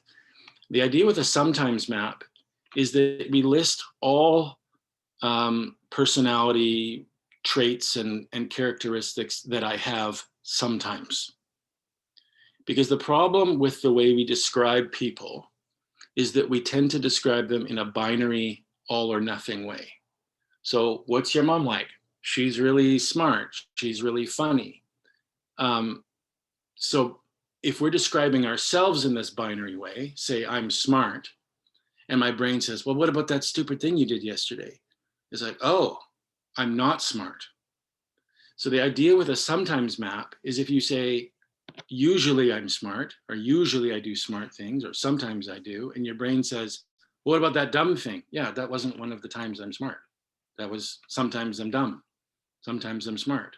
It sort of builds in this buffer so that not everything is riding on your performance, right? So I have, in that way, you can have honest and dishonest on the same person's list, because sometimes they're honest and sometimes they're not honest. And you can introduce other adjectives like rarely, often, sometimes, usually, that kind of stuff, if you want to be even more nuanced. But we're trying to introduce the idea here that you're not defined by your best or worst performance or moment. This is another thing that I try and do with people of all ages with ADHD. There are two sides to the coin. Any component of ADHD that shows up to cause difficulty in your life in a different context will bring positive things to your life. So, and it's not that they coexist, they exist because of each other. So I'm creative, which causes me to daydream. And because I'm daydreaming, I'm more creative. So it's hard to kill one without killing the other. I'm easily distracted because my nervous system is highly sensitive, but that same sensitivity probably makes me a fierce friend and loving person, but it also might make it so that my feelings get hurt really easily. So when we're focusing on those quote unquote negative, which I really just call unpleasant sides of ADHD, it's important to reframe them as part of the bigger picture. And the order in which we do it is important. So if I said, in terms of procrastination, that I'm really good under pressure, but that's because I always leave everything to the last minute, both of those statements are true. But if I switch the order to say, I always leave everything to the last minute, but I'm really good under pressure, that leaves a different taste in your mouth. Even though both statements are still true, and they're both not things I love, it leaves me with a different feeling, right? So if you're gonna go down this road of, you have a hard time focusing, we have to end on the bright side of that. But you have a hard time focusing because your brain is just so busy thinking of all sorts of different things, right? But we do need to focus, so we're always going to want to be including that, the upside in the equation.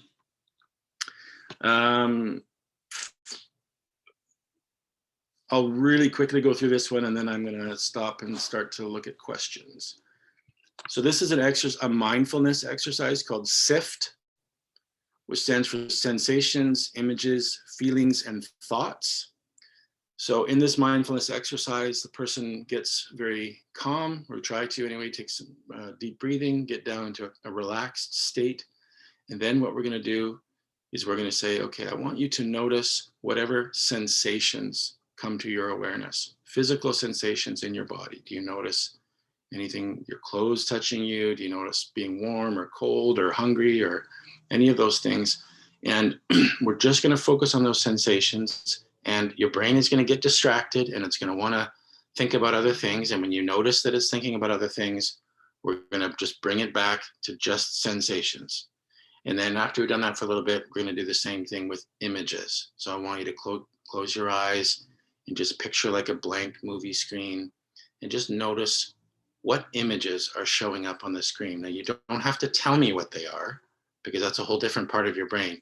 I just want you to notice yourself what is showing up. And as your brain, again, gets distracted, we're just going to say, yep, I know that's the thing that you want me to think about right now. I'm just doing these images. And so on and so on. We do the same thing with feelings, and we do the same thing with thoughts. And we can do it about the present, but you can also do it about a specific thing in the past or the future. So let's say something happened at school that was upsetting. Okay, I want you to close your eyes. I want you to think about the thing that happened with your friend at school. And I want you to pay attention to what sensations are you feeling in your body as you think about that thing. And then I'm going to do the same thing with images and feelings and thoughts. And there's a ton of neuroscience as to what's going on here. The simplified version is we are building more connections between different parts of the brain. Because remember before I was talking about this global underconnectivity? An exercise like this builds more global connectivity. So these parts of the brain are working better together. And secondly, we're not practicing focusing, we're practicing refocusing. We're practicing noticing that we're not focusing and then refocusing. That's the skill we're working on. It's not realistic to think that we are going to develop the ability to sustain attention for a long period of time.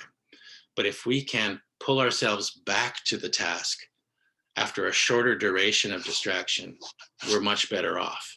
Because as a kid sitting there in the classroom, he's looking out the window, thinking, and then sort of coming back, and like 15 minutes has gone by. That's a lot of class time I haven't used. But if I notice that after 3 minutes and I come back, and then it happens again, I notice after 3 minutes, I'm getting way more time on task. So this kind of mindfulness activity is a very practical thing that you can do. Most people with ADHD are terrified of anything that remotely resembles meditation. This is not meditation. This is an exercise, like lifting weights is an exercise. So that is the fire hose version of all about ADHD. Let me look here through the chat. There's lots of stuff in there.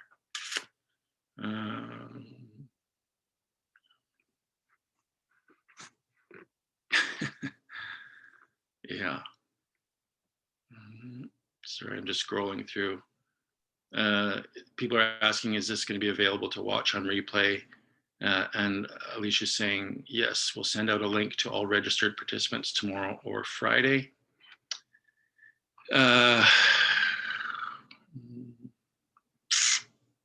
Is the radiograph given as part of the assessment report?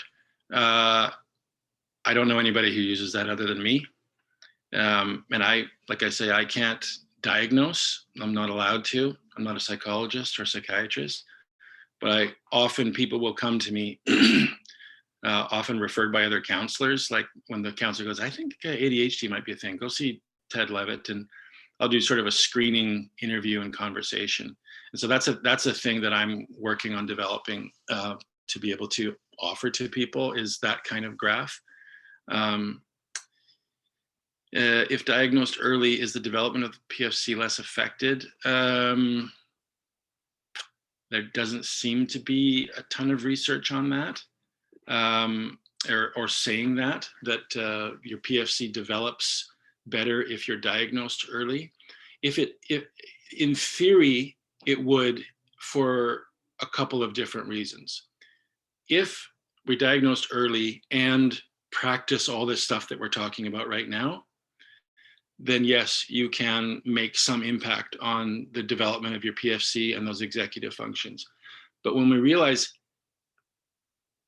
chronic stress also reduces the development of your PFC, if you're diagnosed early and you have an accurate explanation and you have the right support and you have modeling from people around you and unconditional acceptance, you're going to have a far lower chronic stress level, which will allow your PFC to develop to its maximum potential, which might not be the max that everyone else has, but it's still better than it would be if you are not diagnosed and chronically stressed and feeling like a dumb loser all the time. There was a study that was done in Sweden in a maximum security prison that they looked at the inmates, gave them all the ADHD screener, and found that 40% of the inmates met the diagnostic criteria for ADHD. But of those 40%, 6% had actually been diagnosed as children. And you think, how different would that number be if 40% of them were diagnosed as children? How many of them wouldn't have ended up? And there's tons of data to demonstrate that earlier diagnosis and treatment, whatever that looks like, whether it's medication or counseling, coaching, that kind of stuff, leads to far greater outcomes than not diagnosing and treating. That doesn't mean it's too late if you're an adult or your kid's 15. The question is dopamine release in ADHD brains lower due to underdevelopment of the PFC? Nope. The mesolimbic pathway where dopamine is produced, there's some genetic variants with the ADHD brain where dopamine is not produced the same way and it's not transported from cell to cell in the same way. And we're still working on understanding exactly what's going on. And then we start to work on why is that going on. Right now, there seems to be a genetic difference. Having said that, the medical model looks at ADHD as a medical condition that's a genetic illness. But in twin studies, which is what the methodology they use to determine as best they can whether something is a genetic trait or not, where they have identical twins, so they have the same DNA. In cases where you have identical twins, same DNA, where one of them is diagnosed with ADHD, the other is diagnosed with ADHD or meets the criteria in only 60% of the cases, which is interesting. Because if it's genetic, you'd expect that number to be a lot higher when you have the same DNA as someone else. The fact that it isn't, that it's 60% is barely over half the time. That tells us there's some other stuff going on. And that's some of the slides that I'd skipped over that have to do with chronic stress, nutrition to some degree, the presence of other things going on, learning differences, so on and so on. Maternal stress, attachment trauma, all of these things impact the way the brain develops. What would be best way to seek accommodations at work? So I've just gone through this with a client, and in the end, it worked out the way that he wanted. They made some accommodations. It wasn't a massive thing that he needed. You know, he was in a position where they wanted him to be multitasking and switching from this thing to that thing and this thing, and it just was an efficiency nightmare, and he was making lots of mistakes. And so he had to, I believe, through his workplace, you know, he had to contact HR and fill out these forms. They made him go to his doctor and show proof of diagnosis and what he's doing to, and then as a result, the accommodation was just that they were going to give him one thing to work on. And if they needed him to switch things, then they were going to build up or build in like a lag time. So he didn't just have to go straight from one thing to the next. The conversation then led to, you know, the feeling of embarrassment and rejection because his manager was a jerk and made no effort to try and understand what was going on, and recycled a lot of the same arguments that we hear. You know, you're just lazy, or, you know, what, you need help with that? You know, those kinds of stuff. But ultimately for him, he knew what his rights were, and he fought for them. And now his job is much more aligned with how his brain works. So in terms of should I even disclose, I would say if you're getting to the point where your job is in jeopardy, or your mental health at your job, disclosing may open you up to negative attention, but it's also the only way to get the accommodations, essentially. And that's where, in my opinion, learning the science behind why we are the way we are gives people the confidence to realize, no, I deserve those accommodations. I'm not a weak, pathetic loser because I can't multitask like other people. This, if you want me to be here and I'm a valuable part, then this is the thing that needs to happen. So I can't sort of say for someone, it has to do with your workplace, right? But under the Charter of Human Rights, they can't fire you for having ADHD if they know you have ADHD, and the reason they're firing you is for the symptoms of your ADHD. So it's similar at school. I might tell people as soon as I start university to go register with the Student Support or Disabilities Services Office, just so that they know. I may not ever need to use the accommodations, but if I do need to, sometimes it's a bit late to start asking for them. So I know that's not a black and white answer, but Question, what are some good resources and support groups or supports? There are, I would say, support groups online. I don't know about in-person ones, the Facebook pages and things like that. There's kind of a mixed experience in there, I would say. Sometimes it's good to go in there into a group like that and hear people talk about, this thing is difficult, and other people say, well, I've tried this and it helped, that kind of stuff. It can sometimes get fairly unpleasant and a bit ranty, I would say. So if you want less ranty in your life, then online support groups might not be your cup of tea. Outside of that, I'm not really aware of good resources and support groups for kids with ADHD. I ran a small therapy group for a little while that just happened to have most people in it with ADHD, but wouldn't you know, we had to shut it down because people were unreliable about showing up. Yeah, let's see here. Some people are making suggestions in the chat for different apps and technology things. The question about, can some of the good stuff be negatively affected or altered with the medication? It can be. That has not been my experience at all. And if it is, then you can try something different or a different dose, or ultimately have to decide, is it worth it? So sometimes it is worth it. So maybe I'm a little less spontaneous and adventurous and funny at the party, but I also don't get fired or divorced. And so that might be a good trade-off. And in some cases, it's not worth it. That, the increase in productivity, the lack of fingernail chewing is not worth not feeling like yourself. But you can't sort of predict from person to person how it's going to be. I have very few, if any, side effects from my medication, where other people are more sensitive and at a much lower dose would experience lots of side effects. So try something different then. Yes, Vicky in the chat, SIFT is from a book by Dan Siegel called The Whole Brain Child. This is my Bible that you have to memorize.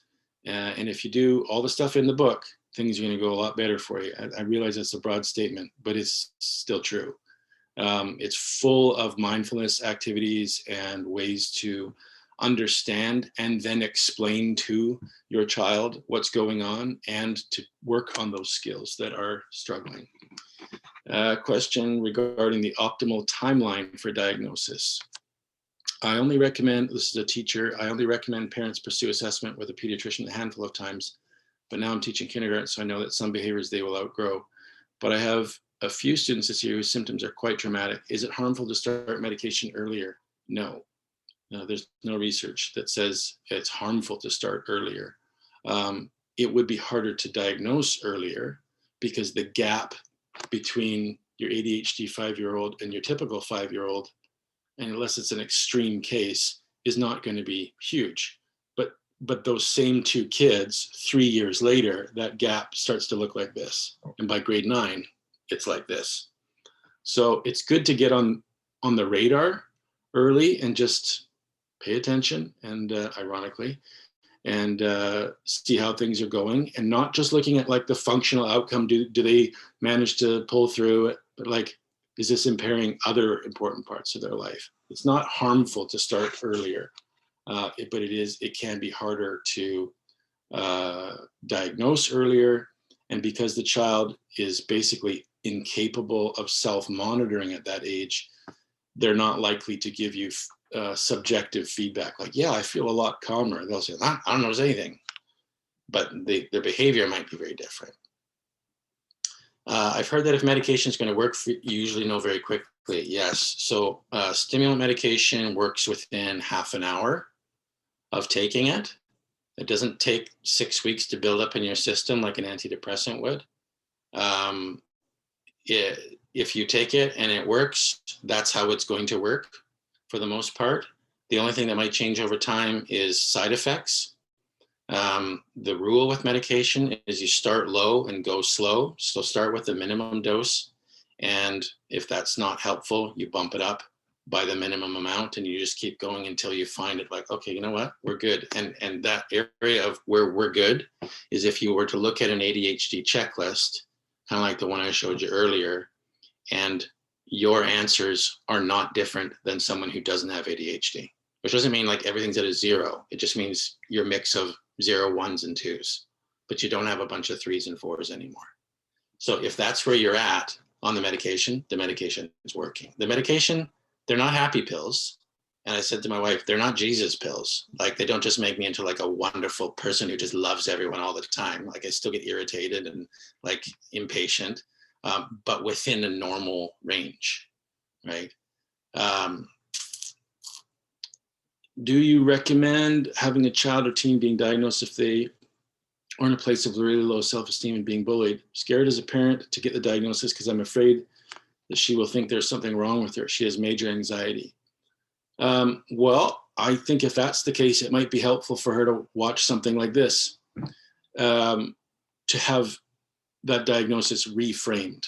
It's not like, yes, we're confirming that you're broken. We're saying like, this is a thing that goes on in your brain that maybe makes you different than other people, but that's not always a negative thing, although sometimes it can be, but it can also be this awesome thing. So I have a whole other presentation that it's called Embracing the Curve, right? It's about normal and abnormal. And I think if you're going to do that, some pre-conversations need to happen that reframe what diagnosis means. And so that she's not thinking of it as a sickness or illness. And one way to actually do that can be effective with teenagers, not so much with adults, but with teenagers. There's lots of well-known, successful, dare I say, celebrities who are very open about their ADHD. Musicians, athletes, billionaires. And so to say, clearly it doesn't have to be the end of your life. You know, if you have these letters attached to your name, it's what you do with that and how you respond to it. So if you just Google celebrities with ADHD, it's a long list and you'll recognize the names for sure. Is it possible to get a list of references? I'm not sure what you're referring to, so maybe you can add a comment at the end to clarify that. Do you know where you can get subsidized counseling, support, medication, and treatment? Well,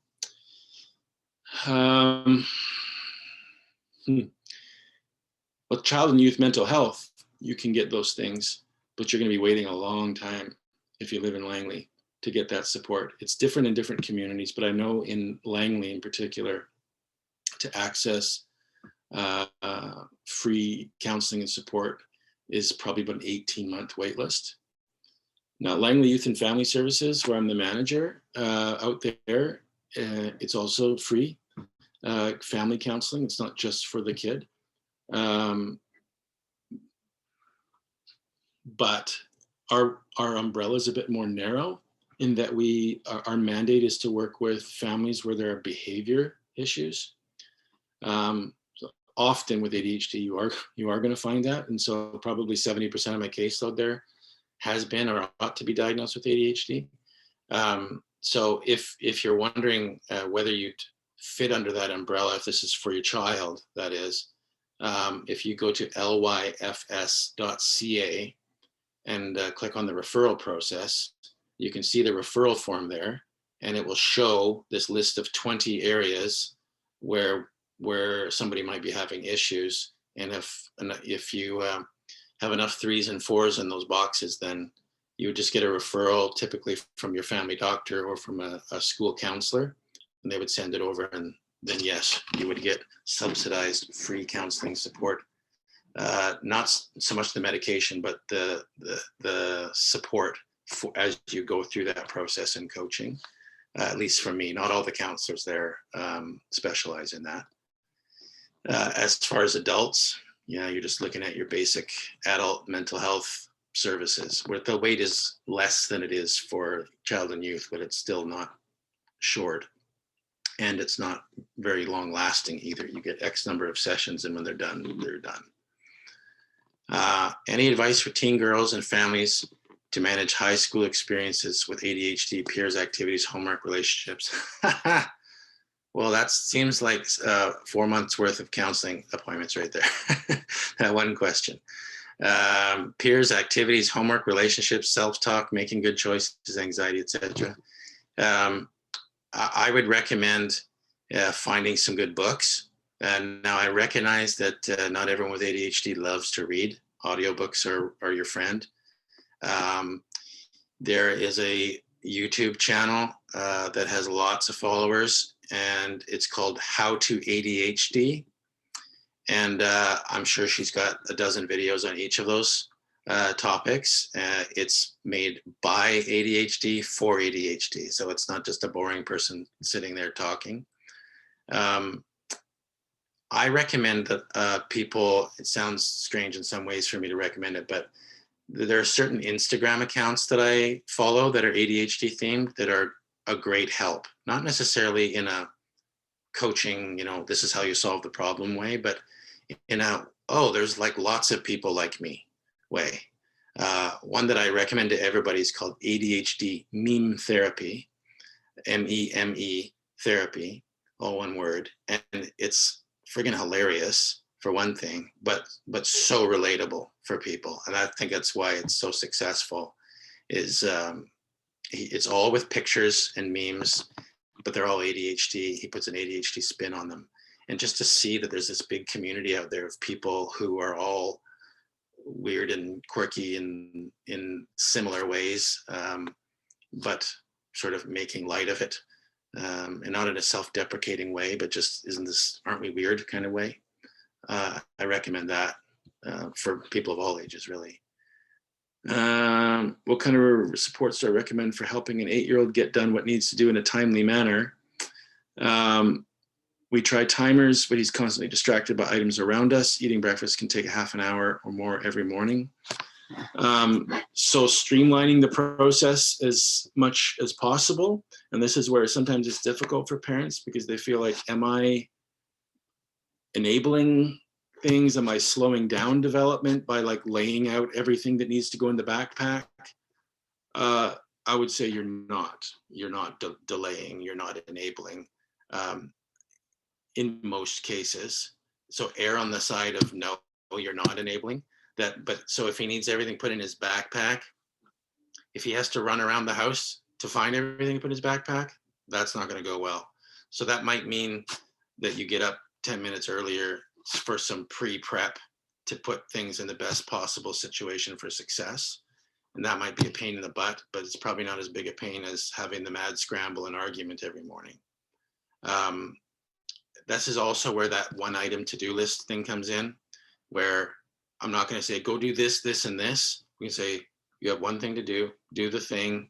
And if you notice that they're distracted on the way, we just say, hey, remember what I asked you to do? Not like, hey, what are you doing? I asked you, like, because as soon as we do that, the adrenaline floods the prefrontal cortex and turns it off. And now their ability to focus is gone. Where before it was lessened, now it's gone. So, allowing more time for things to happen. If you're late for school, it's not the end of the world. That kind of shift. How effective is, I'm sorry, I'm just flying through these. I don't want to hold everyone here till midnight. How effective is teletherapy for adults with ADHD?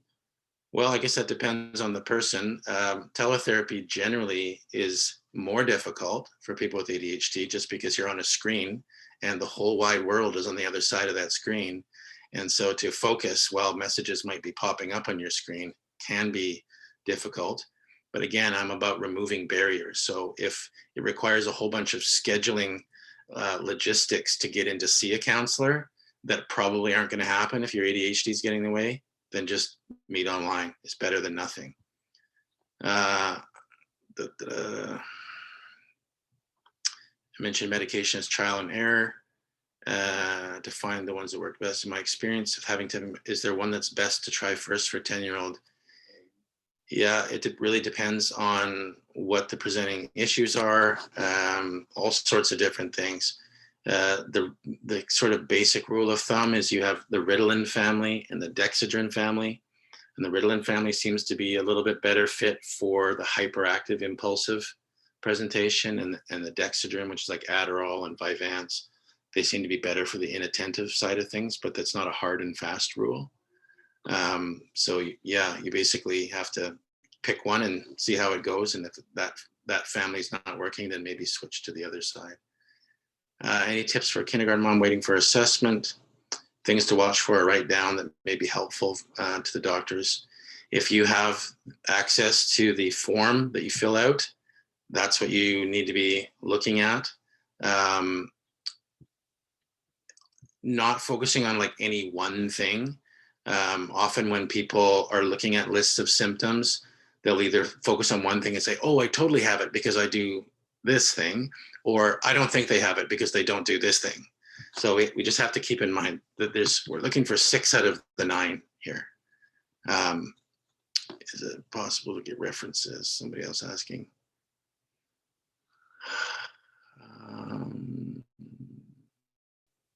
How long would you wait for an appointment with me? Well, probably a while. It's difficult because I have, of course, this feel like responsibility to help everyone that needs help, but I'm also only one person. So I have a wait list right now that's generally probably about 6 weeks or so to get in to see me. Depending on what the issue is, I may not be taking new clients for like consultations and things like that, for like a one-time, what do you think about this situation? That I'm more open to right now. But at my team out in Abbotsford, Connectivity Counseling, I have a few counselors who are fairly familiar with ADHD, at least one of which has been diagnosed herself, which is a great asset. As one of my clients said to me recently, that, you know, she's seen lots of doctors and counselors to talk about ADHD, but has never actually talked to one with ADHD. It is a different experience for sure. But if you're wanting to see me particular, you would go to the office number is 604-300-2633, and you can get put on the wait list there, which is also a cancellation list. Some more of those kinds of questions. Thank you for the compliments and the appreciation.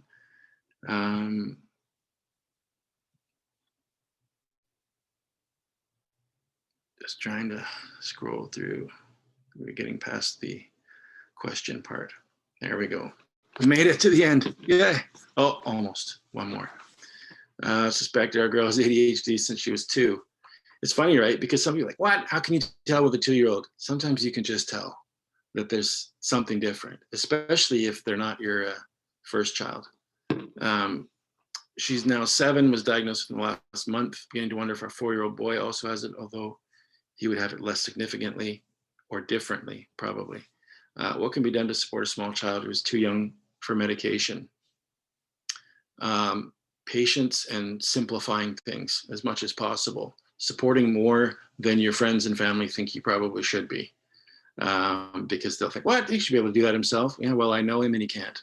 So I'm going to be helping him. I'm going to be propping him up so that he can do that. And just lots of, were you talking about this noting a tendency to give up easily and negative self-talk? Yeah, we can take this entire presentation and translate it into kid language, right? It just requires different words and talking about how our brains are different and such and such. Like, as far as I'm concerned, it's never too early for education about how a brain works. And in some ways, externalizing the brain. I remember my son was 4 years old and he was having a bit of a meltdown in the car. And my wife said to him, Luke, you need to calm down, which of course is like the universally most helpful thing you can think of to say. Luke, you need to calm down. He said, I can't, my brain won't let me. And I was like, yes. He's at 4 years old, he's getting that there's something else that's contributing to the situation. So there's a a couple of books. There's lots of books I'm sure of that are for kids that help explain it a little bit different. One that I know of is called All Dogs Have ADHD. It kind of is a fun one. I've actually written a book myself on the subject, and it's in the process of being illustrated right now, called My Brain is a Snowplow, and it's all just like different visual metaphors for how the ADHD brain works that are supposed to be kind of funny, relatable, kid-friendly stuff, but also real. There's some pain in there as well, because I think we have to talk about that reality with people, that when someone says, well, I'm dumb in class. Well, I can understand why you feel that way. Everyone else around you probably seems to know the answer before you do, and you don't know why they do. Absolutely. I know that feels like to feel like that, and it feels crappy. But look at all this other evidence that you're not dumb, right? So we can't just say, you're not dumb, because they may have like objective evidence that they're less than their peers in some areas. So to deny that, we're not doing them a service, but we acknowledge it, but explain it differently. It's not about being dumb. It's about this specific skill that some people have and others don't. Sukhneet Bains is the name of my associate who works with ADHD as well. Can I explain the difference between treating with stimulant versus non-stimulant? Yeah, it's simple. Stimulants work, non-stimulants don't. Non-stimulant medications may be prescribed if the person can, for whatever reason, not tolerate stimulant medications. And so they're better than nothing, but they would pale in comparison to the efficacy of a stimulant medication. So Strattera was originally developed as an antidepressant that works on dopamine instead of serotonin, like most antidepressants do. They found that it wasn't super effective for depression, but it seemed to offer some relief with ADHD. So it was rebranded as an ADHD medication, but it basically helps with sort of the agitation that comes with ADHD, not so much with the focus and impulse control, maybe a bit with the impulse control, but not really with the focus. But it's better than nothing. But yeah, stimulants are exponentially more effective for ADHD than non-stimulants. Somebody else asked the same question. Someone's asking about how to advocate with the pediatrician. This is where we have to be experts, right? Get all the research you can, go in there armed with information, and know that you have the right as the patient to get referred to somebody who knows what they're talking about. If your family doctor or even your pediatrician is not open to listening, you need to talk to somebody who is. So there's a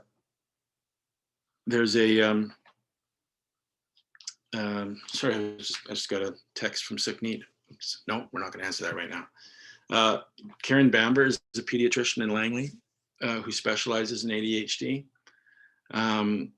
So if your pediatrician is not going to listen, then I would try and get referred to someone who will. ADHD is a thing that I think you need to see a specialist about. A lot of pediatricians are just GPs for kids. That doesn't mean that they know more about ADHD than any other doctor. So ask around. This is where sometimes those Facebook pages are useful. If you go on there and say, does anybody know of a pediatrician who, knows what they're doing with this stuff? I'm sure you'll get 50 suggestions of different people in the Lower Mainland.